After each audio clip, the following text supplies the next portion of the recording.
If you want to see the engines talk, then you should visit the island of Sodor.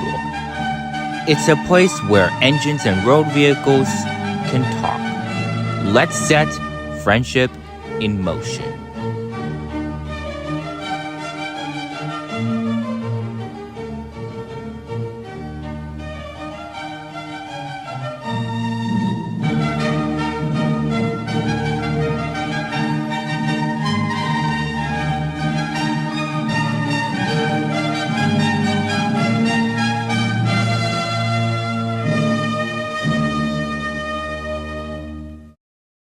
One day at the sheds, Sir Topham Hatt came to see Henry, James, and Gordon.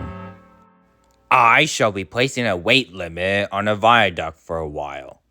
Gordon and James, you're alright to cross it, but Henry, I'm sorry. You're too heavy.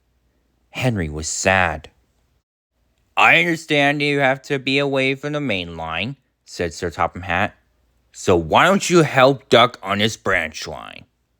Yes, sir, replied Henry.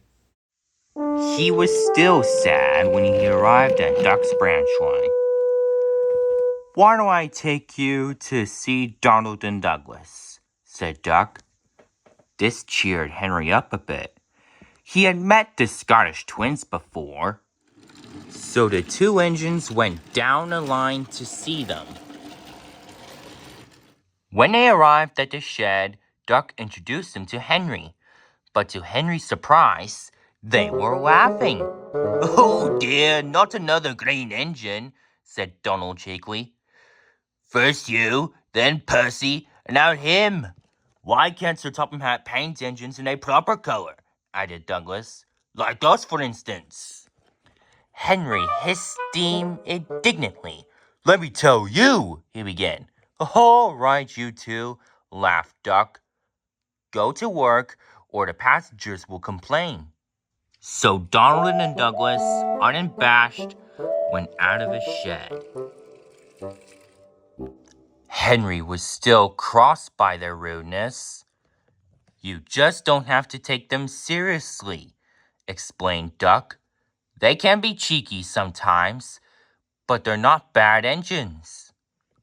I wish you know how to deal with them, said Henry, smiling ruefully. The next morning, Henry took some freight cars to Tidmouth Halt.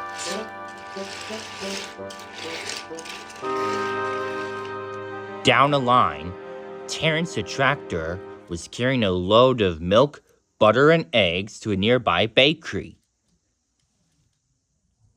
But his cart was getting old, and as he came to the level crossing, the axle broke.